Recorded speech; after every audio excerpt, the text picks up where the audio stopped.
Ito ang flagship marathon racing shoe ng Chaodan. Na-impress talaga ako sa paggamit ko ng previous version nito. Ito yon, Chaodan Feiying PB4. Kahit na hindi siya kilalang brand ng running shoes dito sa Pilipinas at yung logo niya ay parang pang basketball, na-amaze talaga ako sa material at performance nito. So ito ang 5th generation ng Chaodan Feiying PB. So tara, pag-usapan natin ito. Disclosure, itong sapatos na ito ay pinadala sa akin ng official store ng Chaodan para gawan ng review. Pero hindi ako binabayaran para gamitin o gawan ito ng review. At lahat ng sasabihin ko dito ay basic experience ko. Makakaasa kayo na tinis ko ito ng gusto para makagawa ko ng best and honest review. So bago natin ito pag-usapan, baka pwede mo naman i-like yung video ko. Pa-subscribe naman ako. Wala naman bayad to. Malaking tulong ito sa channel ko. Maraming salamat po. Yung upper material nito ay TPE Silk Yarn na medyo manipis yung kanyang tela. Pero hindi naman siya sobrang nipis.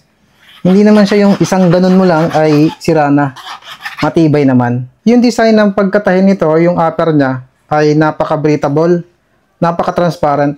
Makikita na yung medyas na sinusuot mo dito. Dito sa part na to, kita na yung medyas mo. Paikot. Hanggang dito sa may heel. Dito banda. Tingnan nyo guys. Dito naman sa may part na to, double layer na malambot. Tapos, meron akong nakikitang mga tuldok na butas. Hindi naman basta-basta papasok dito yung maliliit na bato. Tingnan nyo guys. Sana nakikita.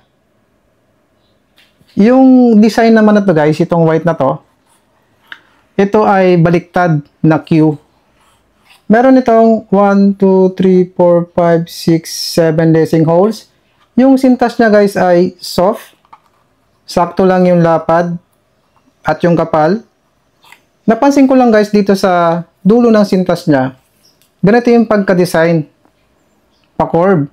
So, hindi basta-basta matatanggal yung pagkatali natin dito kapag tumatakbo. Yung tang naman niya guys ay medyo malapad na stretchable.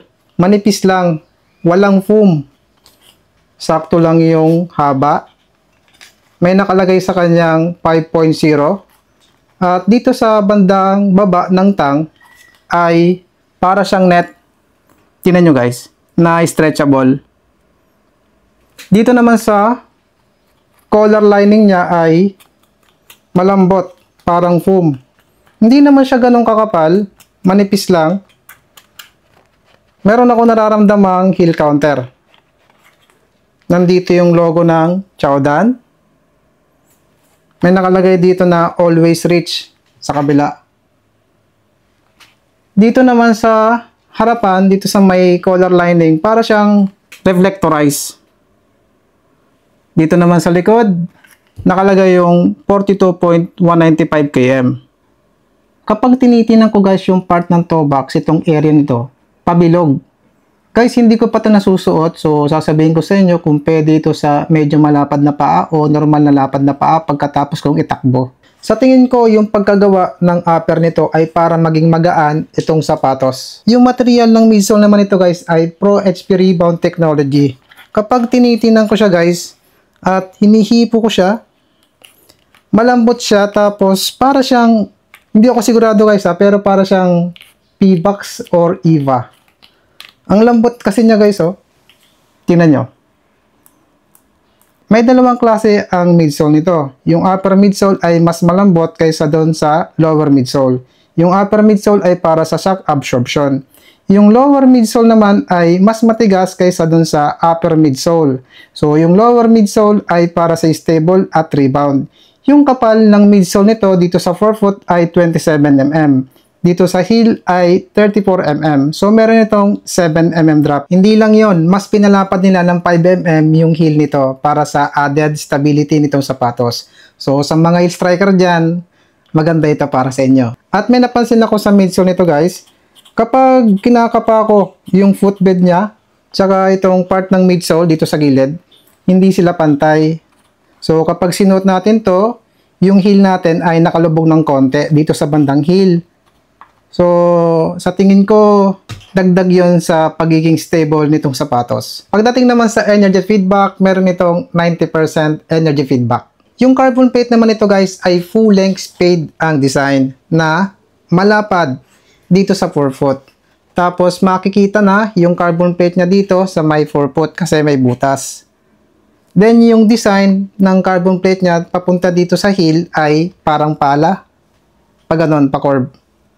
At tinigasan nila yung carbon plate nito ng 11% kumpara sa previous version para sa strong push. Yung material ng rubber outsole nito ay cast polyurethane CPU na mayroong properties na strong grip, wear resistant at non-slip. May nakalagay sa kanyang Feiyin 5.0. Tingnan nyo guys. Dito sa heel naman nakaukit yung logo ng Chaodan and then QASU. Timbangin natin guys ito kung ilang grams ito sa size ko. Sabi nila mas pinagaan daw nila ito kaysa dun sa previous version. So ito guys ay tumitimbang ng 176 grams sa size ko. Napakagaan itong sapatos na ito. Kapag sobrang ganang sa sapatos, nakukompermisyo yung tibay. So titingnan natin ang durability nito pagkatapos kong itakbo ng half marathon. Para malaman natin kung ilang half marathon o marathon siya pwedeng itakbo. Baka isang half marathon lang, sira na ito o dumapa na yung midsole. Di na yung itest na natin ito ng gusto. Para malaman natin kung worth it ba itong bilhin. Pala guys, tingnan natin yung insole nito. Yung insole niya guys ay hindi makapal. Hindi naman sobrang nipis. May konting kapal naman siya. Hindi malambot. Elastic. Meron siyang support sa arch. Tapos dito sa heel, pa-curve. Yung nararamdaman ko dito ay soft. Papakita ko sa inyo guys yung midsole nito para balikan nyo yung part ng video nito kung mabilis bang magbiyak-biyak o magbitak-bitak o masira yung midsole nito. Dito sa kabila.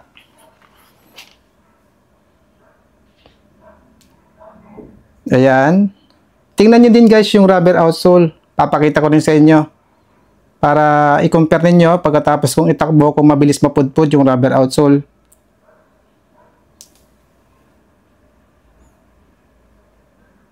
So, subukan na natin to sa half marathon guys.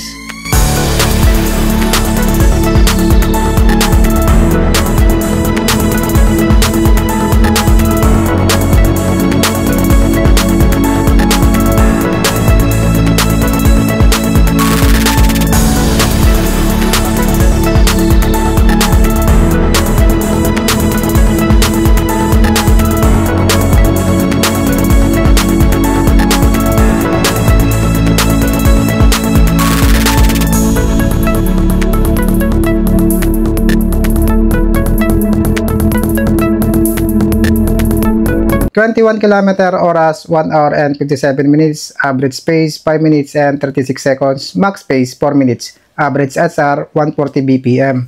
Pag-usapan muna natin guys kung ano ang fitting nito sa paa ko. Sakto lang, hindi sa maluwag, hindi masikip. Akala ko meron ako mararamdaman na masikip dito sa may gitna, dito sa arch ko kasi malaki yung curve dito sa gitna. So ini-expect ko, ang iniisip ko na baka masikip dun sa paa ko, parang narrow. Pero wala naman ako nararamdaman na masikip dito sa arch ko, dito sa gitna. Normal lang yung pakiramdam ko habang tumatakbo. So ito ay pwede sa narrow ang paa, normal na lapad na paa, medyo malapad na paa. Hindi ko mare-recommend ito sa malapad na paa kasi baka masikip na dito sa may area na to. Nung tumakbo na ako, naramdaman ko kagad yung malambot na midsole nito. Magpe-pace ako ng 5 minutes per kilometer at ang ganda ng response ng midsole nito. Sinubukan kong tumakbo ng mabilis na pace ng short distance. Ang sarap niyang itakbo sa mabilis na pace. So ito ay ginawa para sa mabilis na takbo. Lahat ng workout mo na pasaran, kaya niya. At pang racing din ito. Hindi ko ito mare-recommend sa inyo sa mabagal na pace, mga 6 minutes per kilometer. Sayang. Gamit na lang kayo ng ibang sapatos sa mabagal na pace para ito ay mas tumagal. Isa pa sa napansin ko sa sapatos na ito, ang ganda ng transition ko kada hakbang dito. Konti lang yung gagawin mong effort dahil napakagaan niyang ihakbang. Tapos mayroon pang rebound yung midsole nito. Plus, mayroong push yung carbon plate nito. Mapapabilis ka talaga ng takbo dito. At kung plano mo lang tumakbo ng mabilis gamit ito, hindi pwede sa sapatos na ito kasi itutulak ka nitong tumakbo ng mabilis. Ang lakas kasi ng proportion dito sa may forefoot area. Sa pagiging stable naman ito, stable siya sa pantay na daan. Wala ako nararamdamang gumigewang yung paa ko habang tumatakbo. Pero kapag yung kalsada, yung daan ay patakilid or papaliko, meron akong nararamdamang gumigewang yung paa ko habang tumatakbo. Hindi naman totally na mawawalan ka ng balanse. May konti lang siyang gewang. Sa tingin ko kaya medyo gumigewang yung paa ko dito sa tagilid na kalsada at papalikong kalsada ay dahil dito sa upper material niya. Malambot at medyo manipis. Kumbaga wala siyang brace kaya madaling gumewang. Kahit ganun pa man, hindi naman dumulas yung heel ko dito sa heel counter niya. Secure naman. Wala din akong naramdaman na umiinit yung paa ko dito, yung talampakong ko kapag tumatakbo ako ng mabilis. Well ventilated itong sapatos. Pero kapag inabutan ka ng ulan, madaling pumasok yung tubig ulan dito sa sapatos. So maging aware ka sa weather kapag gagamitin mo itong sapatos. Sa 21 km na takbo ko dito, hindi ko nararamdaman na dumadapa yung midsole nito. May bounce, may response at may feedback pa rin yung midsole nito. Sa tingin ko, aabot ito ng full marathon. Pero kung mabigat ka pa, kapos yung midsole nito sa marathon. Mababawasan ang performance nito kung mabigat ka pa. Dahil ginawa itong sapatos na ito para sa magagaan na runner, sa mga elite runner. Pagdating naman guys sa strike pattern nito, pwede ito sa 4-foot strike. Sa ating mga mid-foot strike, wala naman ako naging problema. Itinakbo ko ito ng heel strike ng short distance. Meron ako nararamdamang bounce sa heel nito. Yes, pwede ito sa heel striker. Pagdating naman guys sa sizing nito, ito ay true to size. Sa ngayon, nasa 6,000 plus ito. At ito na guys, yung nangyari sa midsole nito pagkatapos kong itakbo ng 21 km. Pakita ko sa inyo guys. Mayroon na siyang konting bitak-bitak. Hindi naman siya ganun kalala, yung lubog yung pagkabitak. Normal lang naman yung pagkabitak niya sa unang takbo. Dito sa kabila, tingnan nyo din guys. Meron na rin siyang konting bitak. Hindi naman ganun kalala din. Tingnan nyo guys yung rubber outsole niya. May konting gas-gas, pero hindi naman siya ganun kalala. Durable din yung rubber outsole nito. At sa tingin ko, mga 4 hanggang 7 marathon yung kaya nito. Depende pa rin sa paggamit nyo dito. Pagdating naman guys sa performance ng rubber outsole nito, makapit naman sa kalsada. Kung interested ka sa sapatos na ito, ilalagay ko sa description ng link kung saan mabibili. Maraming salamat po sa panonood at run safe.